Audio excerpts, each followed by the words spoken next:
Right. So this is DJ Freestyles doing the interview for me on Modern African Art, the book. This is Sunday here, the 16th day, right, of the month June 2024.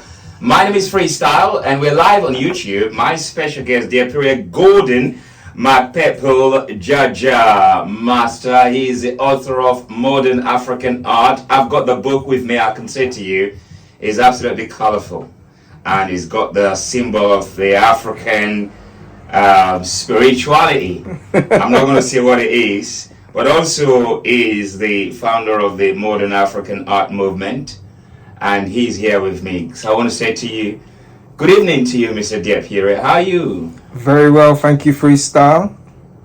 Oh, sorry, let's go again after all of that. Welcome. Welcome, Freestyle. Mr. Golden, how are you doing? Very fine, very fine. Welcome to Feferity Radio. Thank you very much. You know, we've gone a long way, isn't it? We've come a long way. You know, knew each other at Voice of Africa, is that right? Or before that, I think you was there, right? Right, Voice of Africa Radio many years ago. Yes, yeah, yes. Playing nothing but African music, inspiring the next generation. Hence, you got all this Afrobeats everywhere now. Absolutely. You know, so coming back from that time to now, but before I even ask you that, I want to say Happy Father's Day to you. Ah, thank you, Freestyle. Also, Happy Father's Day to you. You know,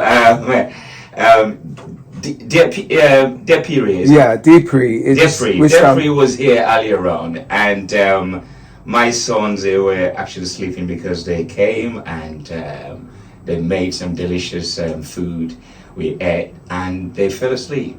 So they was about to leave, and so they came in the studio. I introduced them to Diepiri, and I didn't realize, I didn't actually say that. I just assumed that he will figure out that they're my son. So it was a good Father's Day. How was your Father's Day? Yeah, fantastic. We had a nice little phone conversation, you know, FaceTime. With my son, who's living, you know, out of the house. The other one's in the home, so he made some effort in terms of making sure that I had a card and everything else that goes with it. Wife cooked nice meal. Yeah. Brilliant. Enjoyed it so far, so good. It's really, I mean, nothing to worry about, isn't it? It's just another day. For me, it's a reflection of us, because, you know, I've lost my father many years ago. Sorry. And there are people who don't even grow up with their fathers. Yeah. So for me, it's a reflection of all of these together. Yeah. I don't know how about you, how you view Father's Day. Oh, do you know what? It's one of those things. It's a day that is meant for us, and you know, an opportunity to the children and the wife, etc., to say thank you for being a good father.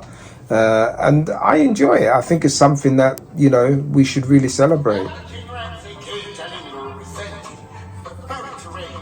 Yeah. Yeah. Go on, sorry about that. So yeah, I think it's something we should, you know, really celebrate. I mean, African culture, a lot of it is about celebration. Mm-hmm. You know, we use any opportunity in weddings, we're celebrating. You know what I mean? We really make a show of it. And that's what our culture is about, celebration. Indeed. So, modern African art. Tell us about the background. I mean, your artist, because I know you you've done DJing, radio presenting. You know, I don't know you for any other sort of artistic skills. I've heard from you're a very good talker. Oh, really? Oh my God! I've piped down over the years. You know, I think that was radio you have to days. Sell. Now you got a book. So yeah, you should use that too. Well, I've got no shy in it. No. It's true. Yeah, I do many things. I think I come from that book in the Bible which says, you know, the talents, you know, when they were given so many talents and they were supposed to use it. Mm-hmm. Well, I'm one of those people who believe that you should use it, not just be a jack of one trade. Mm-hmm. You know, you can be a jack of all trade depending on if you're into, you know, things like the arts, you know. So, I mean, my background, just give you a brief synopsis really, is I've had a fashion label with my wife, which was very successful way back. What was that called? It was called Mask Fashions. Mask Fashion. Yeah, Okay. but we had to cool down to have the kids and settle down. Yeah. But we were going. It was get stuff on telly, all sorts of it. It was going crazy. So what were you guys doing? Mask. We were doing streetwear, so it was very popular. There used to be a shop in Oxford Street called Mash. So if you can sell a mash, you're definitely cutting edge. You know what I mean? Yeah. So with people like Joe Bloggs and Nike was new, all these people, you know. And yeah, Camden, we were selling Camden, selling in Kensington, all that. So that was the fashion foray. But she's the fashion designer, but I was the main person in terms of marketing and sales. What else we done? Film, yeah, for many years. Went to study film as well. So we've been setting up our own channel now, which is called DMJ TV, which is a YouTube channel. You can find it.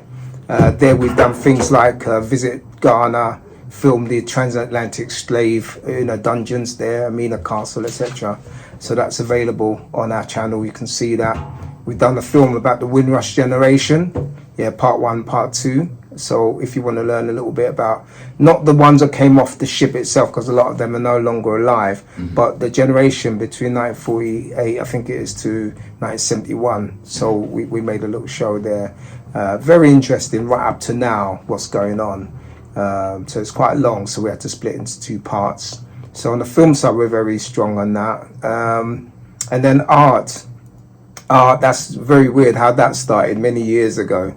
I think I visited my brother's house and I liked a painting he had on the wall. And I asked him where did he get it from, and he couldn't remember, or whatever, but it wasn't something I can go and get. So I decided I was going to paint something, influenced from that.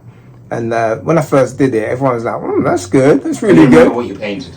Gosh, what was the first one? I think the first one I must have done was probably Mama Africa, Right. which is it's kind of like a it's like abstract, but it's also figurative and 3D as well, sort of like cubist. Her face is kind of shown in different ways, and her hair's in the shape of Africa, so call it Mama Africa. And everyone loved it, and I was like, okay, maybe it's just a lucky one. So I had another go, and I did one. I think it was probably what I call Festac. So it was a Nigerian Festac mask type thing, but I put a little bit of slant in it to make it slightly different, and that was brilliant. And I did another one. So basically, they were good. Everyone I was doing were really, really good. Until in the house that we had then, it was East London. One day, someone must have gone past the front window, and the curtains were open, and the missus was panicking because they could see all this artwork everywhere. It was my gallery, So she said, I think you need to sort of do something about this. So that's where that started. So I started having exhibitions. I don't know. I did one which a piece that was called Dancing Nubian Girls, which is the front cover. The front cover, that piece there is called Dancing Nubian Girls, which was taken by the Fine Art Trade Guild to a hotel in Leicester. It was a big thing. It was all these artists all over the UK. And from there, there was a gallery that won Best Art Gallery for the year. And they wanted to take my artwork into Scotland.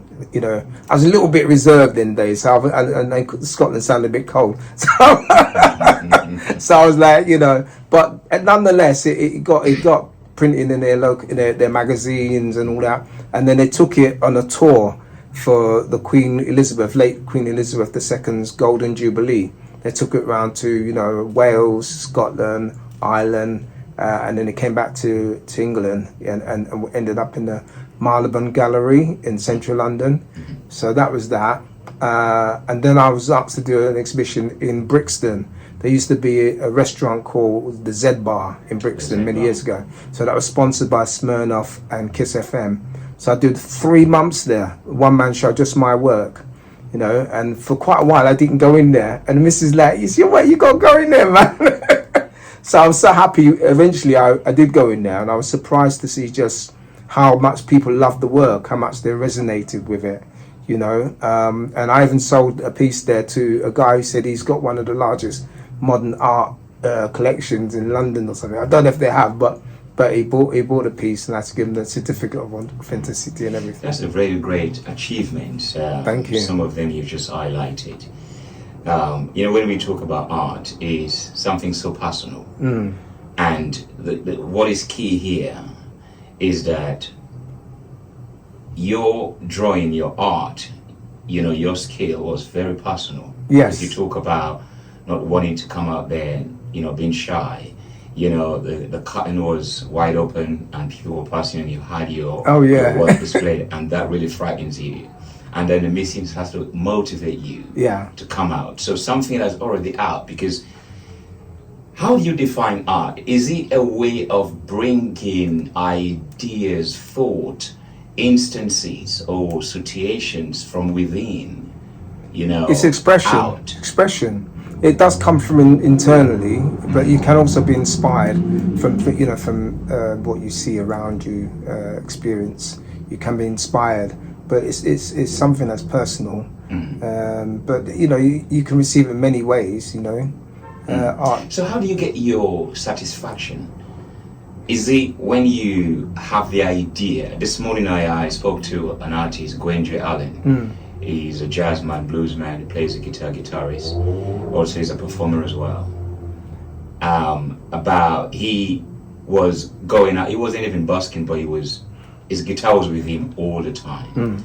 And when he go places, just playing for free, people don't really appreciate it. Some people. Yeah. So when it comes to art, which one is the most buzz for you personally? Because it's a personal sort of journey. Is it when the idea comes first, or is it when you started putting it together, or when it's all done? I think it's when it's been exhibited, to be honest. If it's paintings, it's when it's been exhibited, because then people come and appreciate we're going further before that. We're going to that. Okay. But now, we're at that stage where you are focused drawing all of these work, but a bit shy. Yeah. So something is complete. Yeah. So is it that buzz, like when it's all done, or the initial sort of beginning to put those ideas into the canvas? The beginning is interesting, because sometimes you have to research. Sometimes you have to, there's no point producing something that's already been done before. There's an argument, people say everything's been done already, but to be honest, if we're moving forward, we have to create new things, and that's what we do, man. It's always finding new ways to do things, being innovative. So you have to do some research, and also you have to take some sort of approach. How are you going to deal with this thing? How are you going to, what influences do you take? What influences do you want to impact on what it is you're doing? So that's where particularly modern African art comes from, because it's an influence it's the influence of modern and contemporary African art on the global stage. In recent years, the artistic genre of modern African art it's surged in popularity. Portending to its I should say eventual integration into the broader realm of modern art. So it's something that's still assimilating, and if it assimilates totally, then we'll just take away the African and just call it modern art. But if you think about a world stage of art at the moment, the art market in terms of African influenced art, the modern African art, is 0.5% of the whole global market. So there's still 95% of the market that we want to penetrate to before more people recognize it as just art. But in terms of at the moment, we our culture, a lot of it's been misappropriated. People are taking our culture, not giving any credit at all that they've done that. So it's good to have an ownership aspect, so people know where it's coming from, and that's why it's modern, yes, and it's African and it's art. So tell us about what drives that initial motivation, that talent in you to draw. Is it because you're from Nigerian heritage? Yes. I presume you've lived in Nigeria. Yes, I have, till when I was 6. Right. Formative years. And that really forms, part of our identity. Then. Yes. Is that what shaped your talent going forward in the art? I'd say so, 100%. being a child, I can still remember when, you know, certain things when I was only 1 year old. I can still remember certain things. I can remember my experience in the village and you know, going down, just down the road where the market was, where all the market ladies and everything going on, the smells, the food, the everything. And that is something that I can just switch on, I can just tap into. It's very organic, it's very real, and it's cultural, it's colourful, it's everything. And then the music, you know, the African music. I mean, we're so blessed and it's so rich, yeah, that it's not a case of just, what can I do or what should I do? It's like, what do you want to do? Just remember the culture and use that to impact what it is you're doing. So if it's fashion, you can do modern African art, fashion on clothing. I said that we ran a label, didn't I, before? And that was some of it, even our logo was influenced by modern African art. Whether you're into dancing, you know, African styles, you know. They said that Michael Jackson even learned from African dancing, you know. Anything, you know, music, fashion, film, photography, it's endless. I mean, when we talk about art, I mean, Africa, you know, I remember as a child in Sierra Leone, even as a young man, when it comes to messaging, you know, here we have billboards, but over there I mean, at that time it wasn't appreciated, but you can see the artistic features, you know, all around there in terms of messaging. So for example, on the buses, you will hear nothing lasts forever, for example, these phrases, you know, all things must come to an end, or man propose, God dispose. You have all these messages, poetry, amazing, yeah, you know, poetry, and it's just affirmation as well. The all plastered around buses, you know, and this is what captivate people to go in there. And sometimes people refer to that bus with that tagline. Sounds good.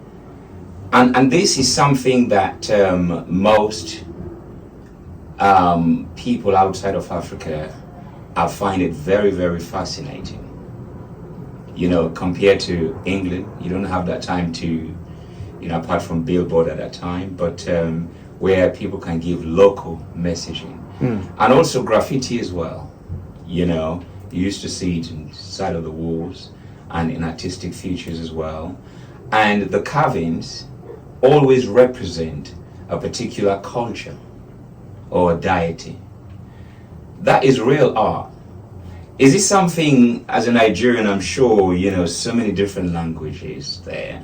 And what I'm talking about is very familiar in those places. Were you witness to these sort of messaging and any particular monument to art that was created back then that inspires you? Wow, that was quite a big one there. You know what you said. I can remember a point when I was really influenced. I probably was maybe about 3, I think. There was a procession on the road, and I was living in northern Nigeria at the time, Kaduna, where I was born. And just the gong, you know, the style, gong gong gong gong gong gong gong gong. That's all they were doing, but it was very hypnotic, and the people were all excited around them, and that really seeped through. I just couldn't understand how everybody knew to sort of gravitate to this sound. It was like a call, you know, call and response. You know, it was calling and they were responding. You know, and then, you know, in terms of masks, etc., it's not like we had. I can't recall having much in the house. Yeah, I remember much later when I was more of an adult going back home and then seeing the carvings in the street where they sell masks, etc., mainly for tourists, etc. But in my village or kingdom where I come from, called Opobo, it's a very famous city, kingdom in Nigeria. I think they were the first ones that rebelled. Yeah, the Opobian women, and then the Lagosian women rebelled in order to get rid of the Brits at the time because something had happened. But my point is, even today we have every single year we have masquerade. Yeah, I think it's like the 31st of December. We have about 3 days where we just literally, you see doctors looking tribal, with their traditional clothes, etc., etc. And it's very well known. It's called Watam. You might be able to find it if you look on the YouTube. But we have it every single year. And Watam, with all the music, all the chaotic movements, the dancing, everything, it really Africanizes you and makes you get in tune with your roots and your culture. So I think having that as a basis as part of my DNA, that helps me to be able to do things that's African, because I kind of know the feel and the sound and the rest of it. And the work that you do, I'm just reading here because I got the book in front of me now, which you brought today. So I'm gonna just skip through and see something that's really interesting to ask you about. So this work is driven by the sense of the African art that you were witness to, and a place that you want to take it, that it is sort of recognized internationally more than the way it has been. Yes, partly. I mean, it's a bit like when we were doing The Voice of Africa, and African music wasn't very well recognized. Yeah, but years later now, we're looking and we're listening, we're hearing Afrobeats. It's growing and it's everywhere. It's the same thing with the art, which it's there, but people are not really recognizing it as much. If you go 5 years ago, it was 0.1% of the whole global market, which is very low. Now it's 5%. So it's really growing very fast now, exponentially. So what triggered me really to start getting into art, and it wasn't like a conscious decision, it was something that happened to me. I was studying architecture at one of the universities many years ago, and we were being taught art history by one of the lecturers, and he actually said in front of the new crop of architectural students, Africa doesn't produce art. And I was shocked to hear him say that. He was teaching us art from Crete. What year was that? Oh gosh, in the 80s? Probably 80s, late 80s. Okay. Yeah. So he was teaching us from Crete to now so it was like European art. But everyone knows that Mesopotamia and all these places had black people in it, and all he needed to go is one step further, which would have been Egypt. Kemet, etc., and he would have learned where they got all their knowledge from. So for him to just say that, we only produce religious works, stuff for religion, for practicing religion. So he was trying to instigate the art in you. Well, I think. Well, I was the only. I was. Yeah. Well, he did. He was actually taken to that. He did. Course, yes. He did. He was the one that did it. Ignited that fuse, because I was the only one that complained that he was wrong. Everybody else didn't say a thing. You know what I mean? And I wasn't expecting that. I was expecting to understand the pyramids is art. It's architecture.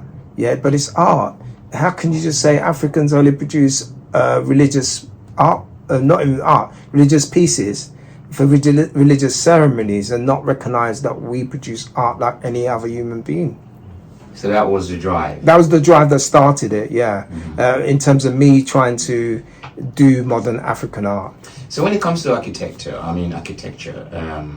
did you then tend to use your African sort of background in creating sort of structures? Long story for start. No, those days we had to be very diplomatic. We weren't really allowed to express ourselves. But in the first year, it's really ironic. In the first year, we had a final project, and I literally let rip. I put my Africanness into it, and the lecturer was very shocked. He said, "Where did this come from?" And I'm thinking they don't want to know about that. They want to do, rectangular buildings. You know what I mean? And rather than organic stuff which is mainly African styles.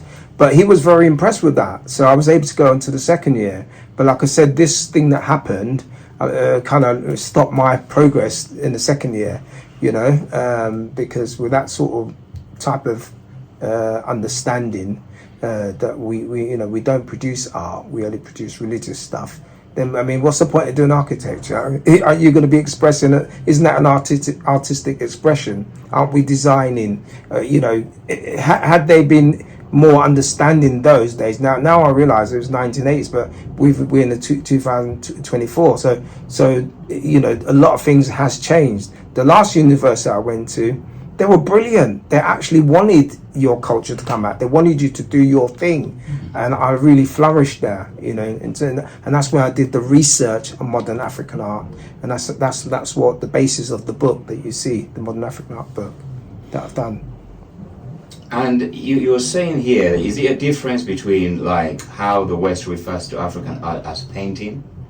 No. What the guy was saying in late 1980s was that we don't produce art. We only produce like artifacts, if you want, for religious ceremonies, which is ludicrous. So, and I said, I challenged him on that and said, no, we do produce art like every other human beings, so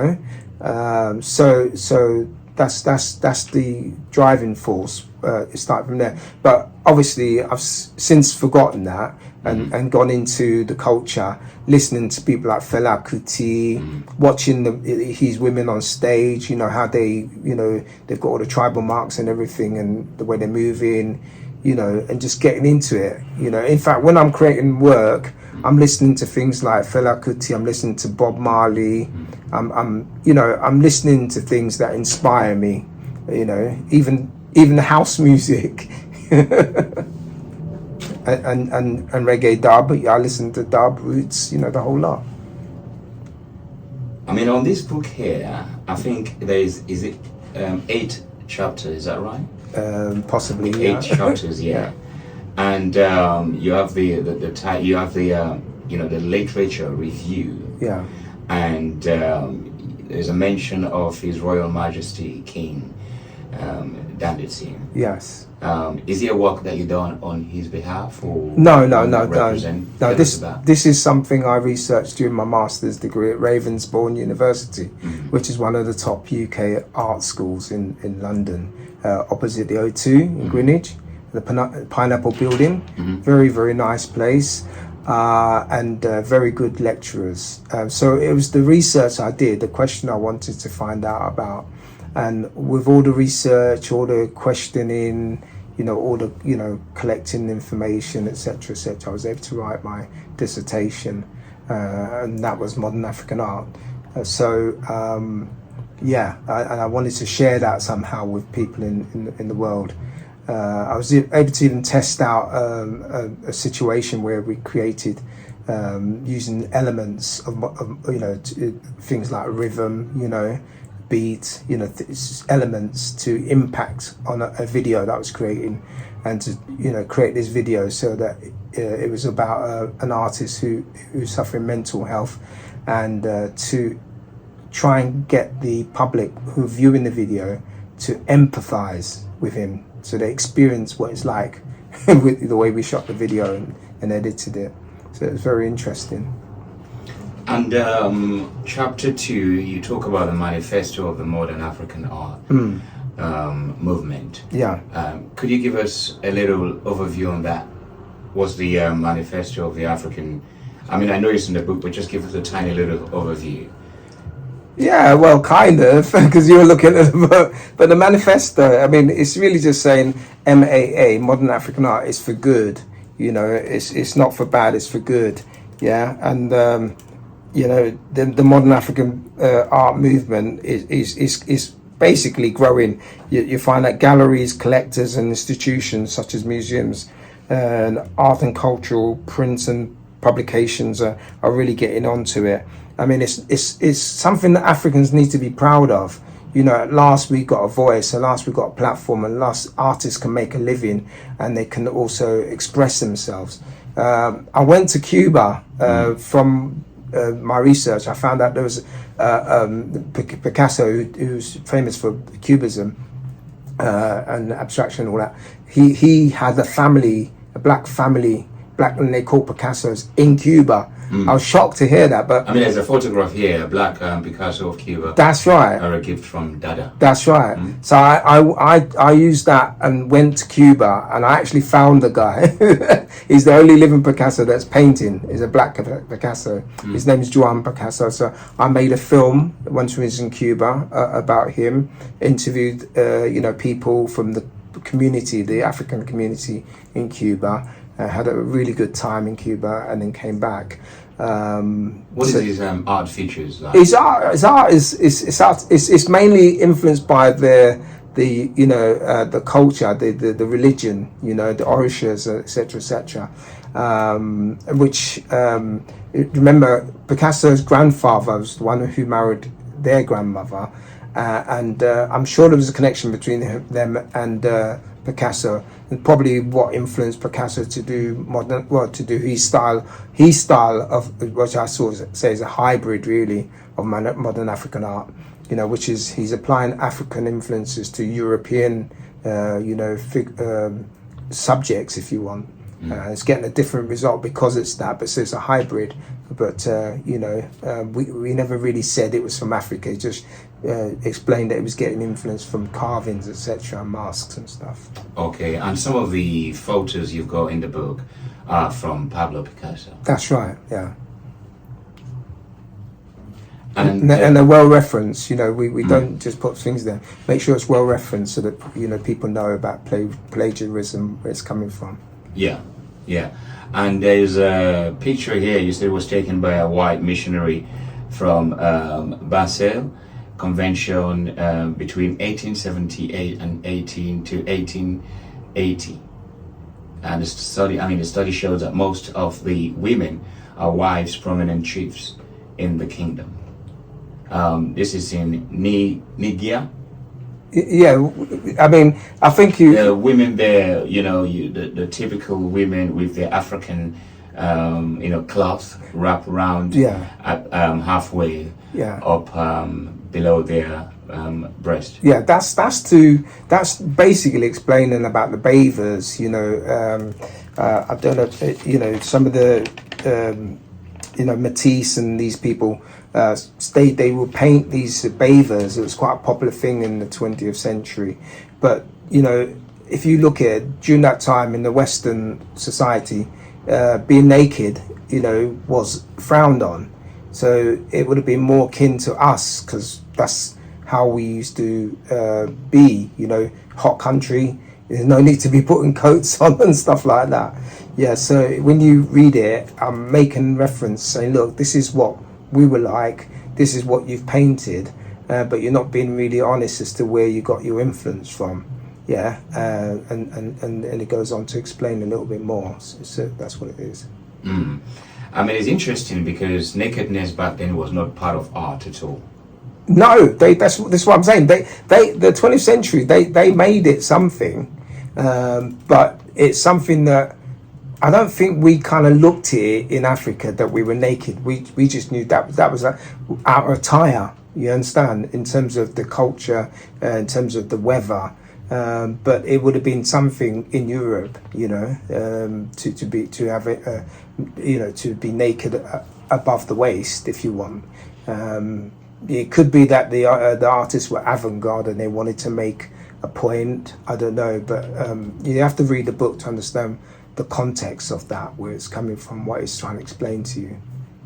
Because there's a difference between a cultural outlook and an artistic sexualized outlook, something that looks fashionable and displays, because then most of us growing up, in fact in the 60s, 70s in Africa, we see women of these Ningia women that you just mentioned there, with halfway cloth wrapped around their body, but that was not seen as anything sexual. No, not. So how does that actually came about, where naked bodies now, or the breast of a female, is now part of a commodity and object? Well, I can't explain that. I just think in Western art, nudity has always been a big thing. People are obsessed with it. I think in African culture, even if you go to Africa now, you don't see many posters on the wall revealing anything. It's not really. I would say there's probably more about religion happening in Africa than there is about nudity or sexual, that type of thing. So yeah, it's a different take, different culture. The women. I would say nowadays that everyone's all covered up, etc.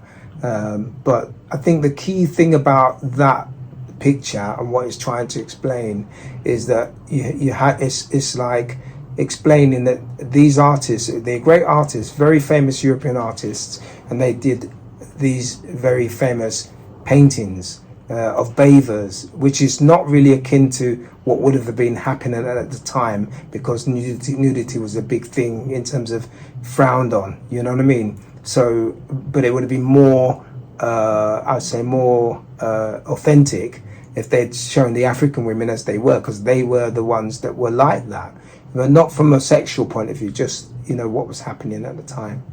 Was Picasso then misconstrued, or was he deliberate? Because most of his painting exhibit nakedness. And was he misconstrued? I won't say it's Picasso. There's Matisse, and there's a few other people before him that that they got influence from, that did these paintings, and I would say for them it was quite groundbreaking. Yeah, because like we said, the culture wasn't really in tune to that, but yeah, we were doing that already. Yeah, as a just a matter of fact. So if you think about them being influenced by African art, they were getting into it. They were learning from us, and they then started using that knowledge and impacting it on their own, their own subject matters, which were Europeans. Okay, my special guest here is MacPepple-Jaja.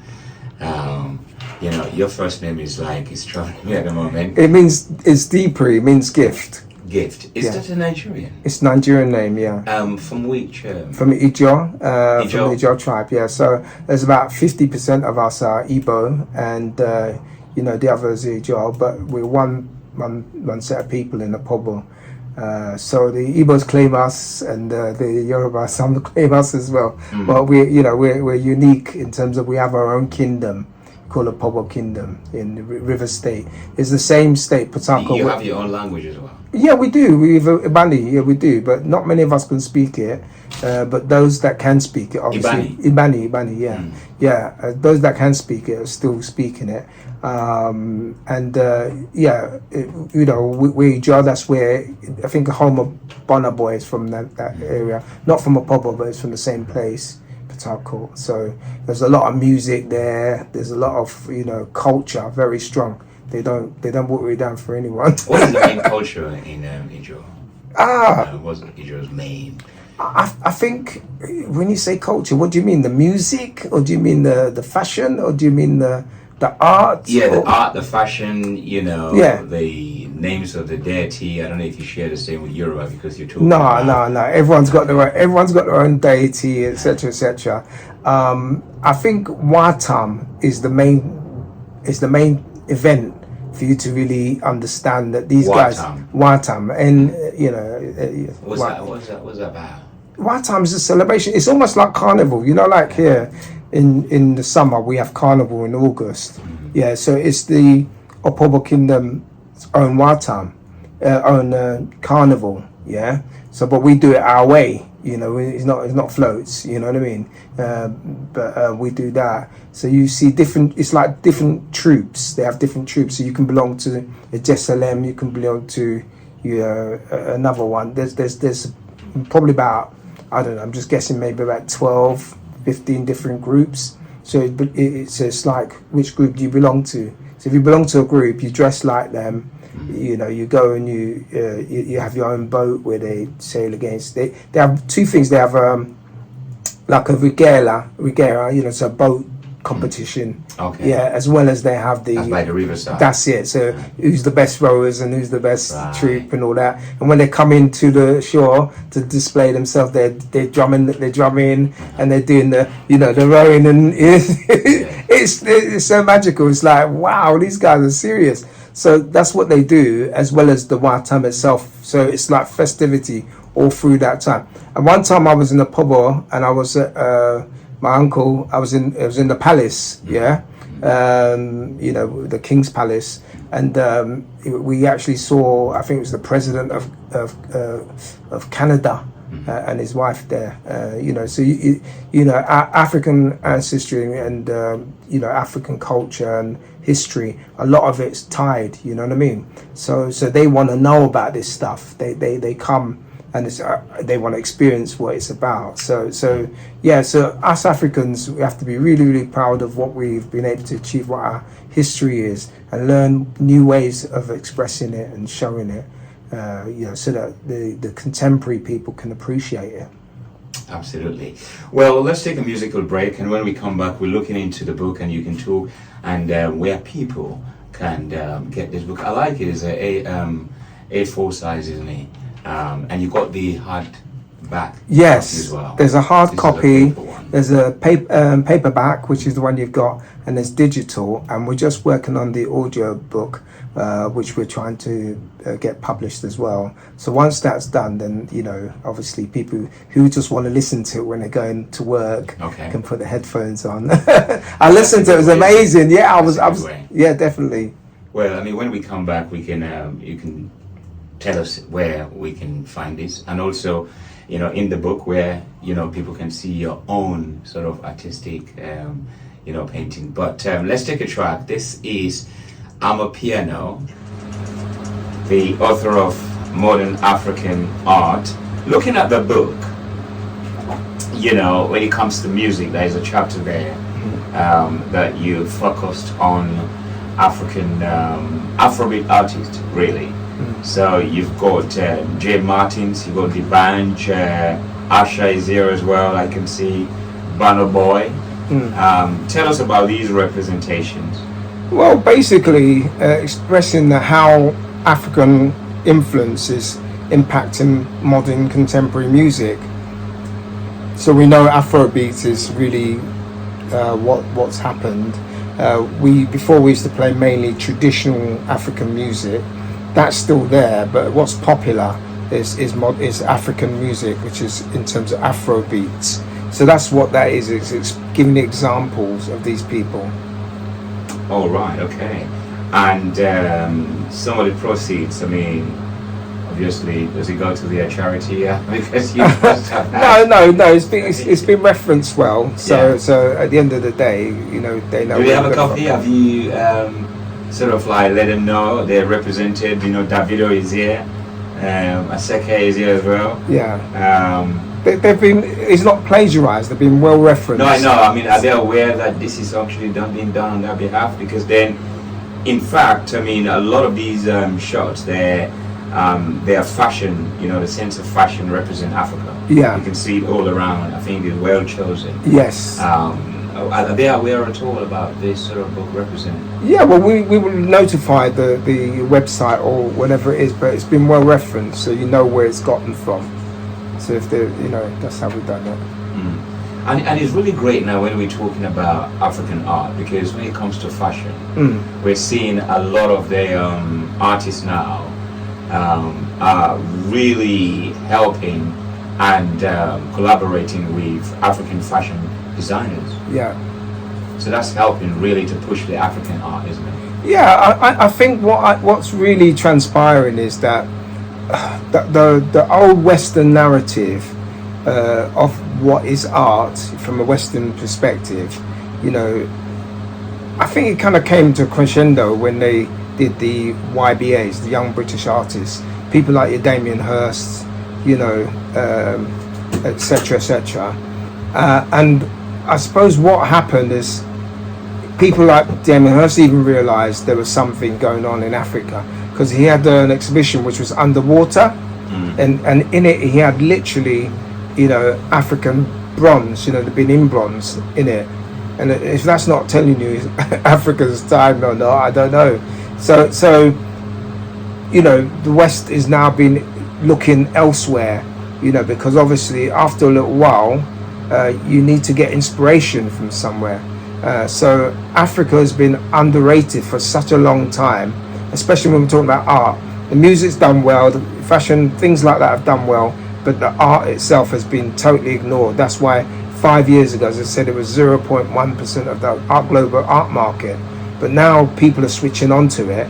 I was told that the reason why they're switching onto it is because a lot of people have been getting all our, carvings, etc. Now there's no more to be had. So now they're after the artwork, the paintings, etc. to collect. And that makes a lot of sense. But a lot of people sometimes don't realize that art itself is the generator. You can do anything with it. You can do architecture, fashion, anything, providing you know how to tap into it and be influenced by it and how to apply it to whatever you're doing. So again, you asked me about modern African art. It's not just for Africans to do it. Anyone can do it. But what we do stress on in terms of the movement is that they give credit to Africa, where they're getting it from. So for example, if you're using it from an artist, give them cred. Yeah. That's great here. What I was also thinking whilst you are talking is the fact of the value of the art.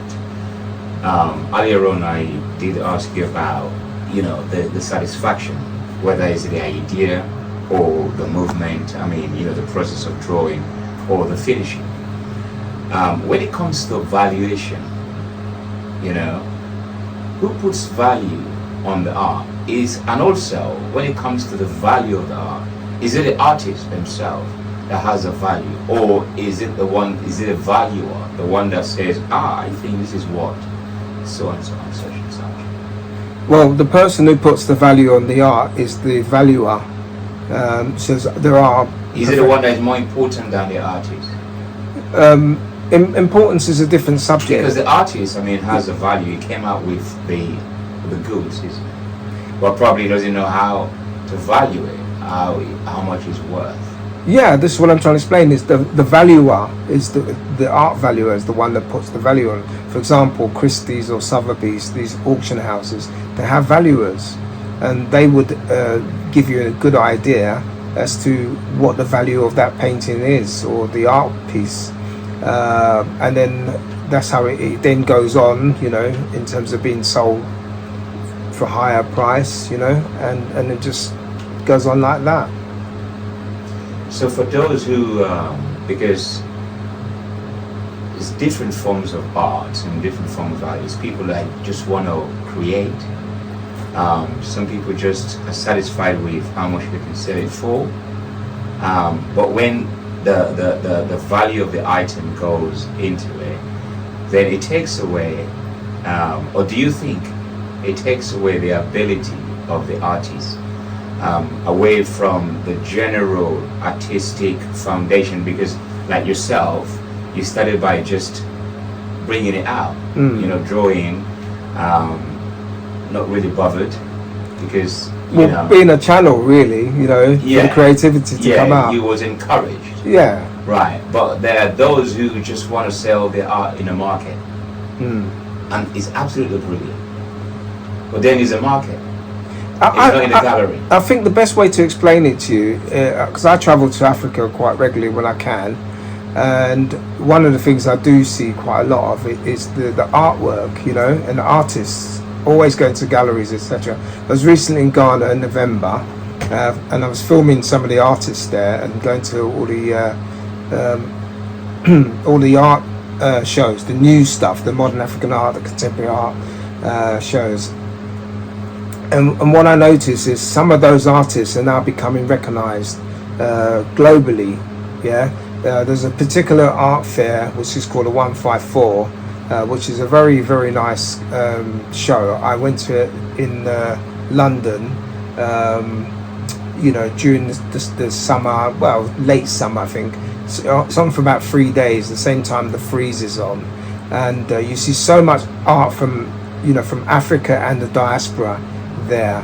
So some of these artists are now becoming recognized, so they're selling for more.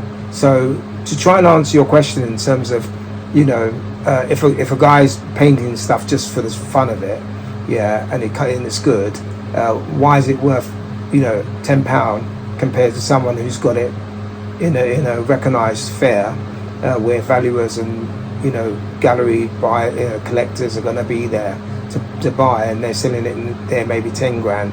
And I think that's it. It's to explain that that's where the market is. That person creating it in their own bedroom, or just because they like painting or creating work, they're not somehow putting it in front of the market. Do you understand? Because it's a bit like music. You can be creating music in your bedroom. It's good, but it's not out there. If you can get it out there and it's been heard on radio, TV, interviews, etc., then there's more value added to it. You're more recognised. So, it's a very expensive sort of like journey, in order to create, and because to get your work into galleries, it's not a very cheap. It's very expensive. It's very expensive, and not many artists can afford that. No, it's very expensive. It's very difficult.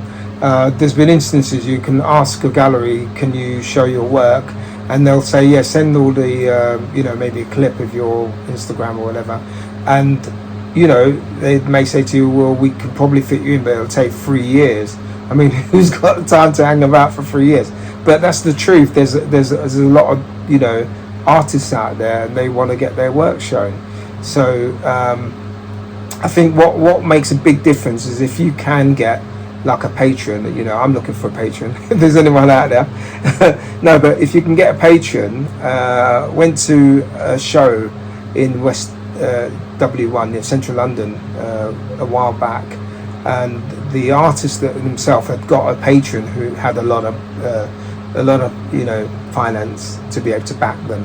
But what was so interesting is that we knew obviously the artwork was good, the artist, but when they had the private viewing, which we went to, all the work had sold, and it started for 35,000, and most of them were like about 100,000 gone, new artists. So a lot depends on who's backing you, who can promote you, like anything else. If it's treated like you have to market it, you have to get it through the right circles, galleries, auctioneers, museums, Tate Modern, Tate Britain, all this kind of stuff, and that does take a while. Not everybody can enter those doors, or get the opportunity to. So it's just one of those things, really. When it comes to artists, there are other professions that do have a period of retirement. What about artists? Do they actually have a period of retirement? Not really. You've seen artists, go until whatever. Yeah, not really. I mean, Picasso stopped painting when he was 90, or I don't know. I think that's when he passed. I think you just keep doing what you do until you no longer want to do it. You know what I mean? Or you can't do it. That's the answer, really. So what are you going to tell us about this book for us to be able to purchase it? Yeah, I mean, at the moment, the book's been rolled out globally, so it's going to take about 48 weeks to go through all the platforms. But it's already available in different countries, like I think it's in Italy already. It's going to be in China. It's already rolled out in some of these countries, but in order to get it from, say, for the UK, you can get it through Amazon. We have the digital copy, we have the paperback, we have the hardback, and soon we'll have the audiobook on there as well. That's the easiest way. So you type in modern African art. Sometimes it comes first on top of the list, sometimes it doesn't. So then if you type my name, that's Diepiri MacPepple-Jaja, with it, then you should be able to see it. And in front of us, a lovely painting called Dancing Nubian Girls. It's bright red and different colours. Yellow, green. It's quite colourful. Yeah. And why do people have to get this book to read it? And what would they take from it? I think what you'd get from it if you read it, because I was told by my brother who read it recently, bought a hard copy. He said it's an easy read. And I agree with him, it is an easy read. It was intended to be, but it is an easy read. although it is a, you know, it's something that you can actually learn about what is modern African art, and you can use, you know, the examples I've given there of how I was able to impact a video recording using elements of it. So you can use that for whatever you're doing. If you're doing interior design, or you're doing set design, or you're doing architecture, you know, the list goes on. So once you learn that, you can say, okay, this is what I'm going to do. It even gives an example of Zena Hadid, you know, one of the top architects. You know, it shows you that she was influenced by some of the mosques, and she did some of the most fantastic modern African art architecture out there in the world. You know, I used to look at her architecture and think that looks familiar, man, but I couldn't identify it to say that's from African influence. But again, when she explains who's her influence and where they got it from, you realise, oh, okay, this is the same situation as the castle where they've got it, but they're not explaining exactly where they got it from. I want to also big up your brother, who I met on Thank you. Friday. Thank you. Obviously, at the Red Sea. So, modern African art, apart from the review your brother gave you, any other review you've got? I mean, and also, when was this book launched? The book's kind of like just come out, but it's not 100. We haven't launched it yet. We're waiting for the audio book to be there. Okay. And then I'm just doing like a mini, promo mini tour type thing, podcasts. You know, getting to meet people, talking to people about it. It'd be very. Another thing, my brother said to me that at the universities like Oxford, Cambridge, you know, the African Caribbean Society, these people would be very interested in it, because what it's got there and how it's So from an intellectual point of view, it'd be good for lectures as well, especially in the arts and media as well. Okay. Well, you know, I want to wish you all the best. I don't know if you have anything else to contribute to say. Yeah, really, just for young people, you know. Obviously, for Verity Radio is very much for the community, and just to encourage them, really, try and see if you can get a hold of the book Modern African Art through your library, and see if you can go through it and have a go, see what you can come up with the influence of modern African art. As I said, you know, there was a time when you know, in Africa where people wanted to be footballers and the parents would say, no way, you've got to be a doctor or an accountant or whatever. But it's the same thing, if you told them you wanted to do art, they'll tell you you're crazy. But now, as I said, you know, artists are really making it, African artists. With benefit behind it. That's right. So this is a time where if you've got talent and you can display you've got talent, people will take it seriously now. Whereas maybe 5 years ago, they wouldn't have taken it seriously. So go for it, get the book, read it, try and understand it, and you know, have a go. I mean, you mentioned filming as well, in Ghana and other places. I know you was doing, you was traveling, and you was putting some things together. Is that available for people to watch? Yeah. If you go to YouTube, you look for my online channel. It's called DMJ TV. I've got an art interview there with a lot of artists from Ghana, sort of showing what's going on from the modern African art perspective, or contemporary art. So yeah, and there's other you know, subject matters in the channel. So we also did like the Windrush generation, you know. So yeah, feel free to search for it. Okay, so that's on YouTube as in DMJ TV, D for Donald, M for Mother, J for Jack, TV. But you know, you find the logo, press on that, takes it to the channel. And we've got over 50 programs on there. But I mean, when you look at it, you can't see all of them, so you have to do a bit of searching. Okay. Yeah. Right. Well, you know, Diepiri, I want to say is massive respect to you and wishing you all the best for this book. Thank you. The Modern African Art. And would like to keep in touch with you from time to time and see how's the review going, and I hope when so when are you going to launch this? I mean, hopefully. Like I say, no, at the moment we're waiting for the audiobook to be Yeah. done. It's a bit of a process. The audio, the narration has been done. It sounds brilliant, but there's still some technical things that they need to do. So once that's done, and it's up and running, then we'll have all the formats we need, and we can then start marketing it. But obviously, I think going on to radio shows and podcasts is what I'm very keen to do. Because again, that was a comment that was made by somebody to us, that we should be doing more of that. So we're doing as much as we can now. Oh, to do a lot of promotion, isn't it? Yeah, Okay. just because the thing is, I know the value of modern African art because it's been very impactful in my life, but people don't know out there. So they've got to hear you or see you, or at least be told about it, so they can go and purchase a copy and use it in their life, use it for their creativity.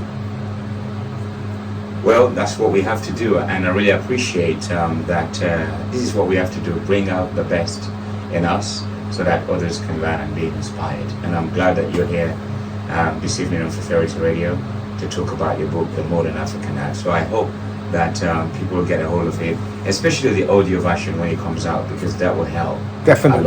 a lot, because I know reading is a bit sort of like, is the time people don't have this day to sit down to read, but we have time to listen to the audio Definitely. version. So I hope that when it comes out, you'll do it, and please let us know as well. Okay, we will do.